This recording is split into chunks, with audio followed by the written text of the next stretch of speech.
mudanayaal marweyn maanta waxaan halkaan u joognaa xil hogaamin wareejinta wasaaradda horumarinta haweenka iyo arrimaha qoyska sagootinta hogaankii hore ee wasaaradda horumarinta haweenka arrimaha qoyska iyo soo dhaweynta hogaanka cusub ee wasaaradda horumarinta haweenka arrimaha qoyska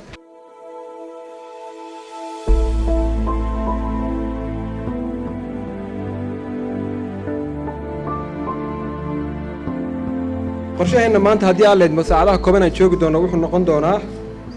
kelmado kooban oo ay nala wadaagi doonaan wasiirkii hore wasaaradda horumarinta haweenka arrimaha qoyska iyo wasiirka cusub ee wasaaradda horumarinta haweenka arrimaha qoyska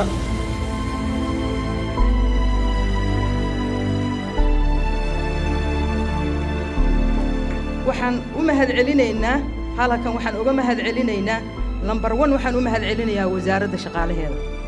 agaasimayaasha shaqaalaha maxaa la yiraahdaa shaqaalaha hoose dareewalada waa dhib badan yihiin laakiin wax dhib yar meesha ma fadhiyaan laakiin waxay idin sheegayaan waxtarkooda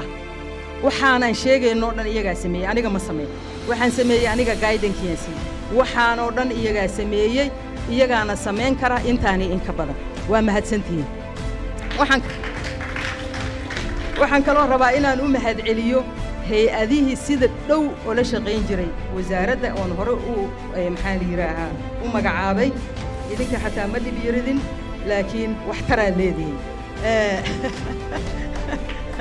la'aantiinna waxba lama qabteen waxaan rabaa inaan si dhow u soo dhoweeyo wasiirkeenna cusub aamina iyo wasiir ku-xigeenkeedna sahra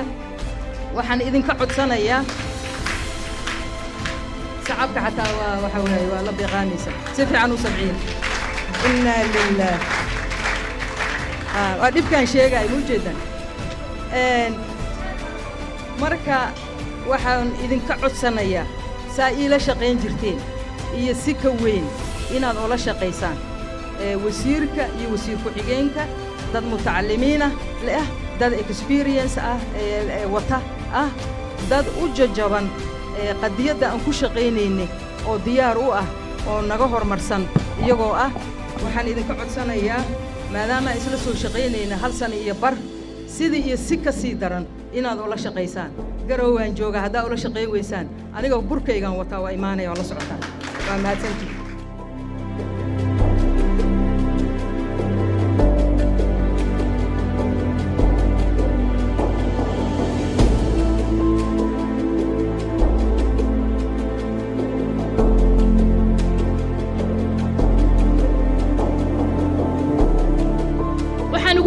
يا وزيرة يا وزير كحجان كذا وزير فائزة سيدي وراك سنين أما leadership كي أينو كده دهينيين يضع حلي أدق لوجره حولها وزارة وحن كلا هالعلينا يا وزير لأني هوري أو بعد ذهب كجترة يقولنا تاريخ ذا بنتلان ووزارة ما أنت كمسؤولها إن هير كان سوقرته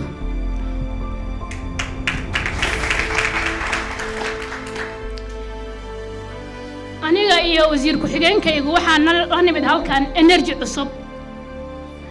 waxaan la nimid niyad samaan waxaan leenahay hiigsi dheer oo aan hiigsanayno waxaan ku xisaabtamaynaa waa shaqaalaha wasaaradda aan uga nimid oo asadka ay dawladdu leedahay waxayna sugayaa hawlo aad u ballaaran oo dumarka carruurta iyo qoyska ayna ka sugayaan waxaan u jeedaa mas'uuliyad ka ballaaran tii hore oo halkan ku imid aniga wasiiraddu inayna sugayso taasoo u baahan inay haweenku dhammaan iska kaashadaan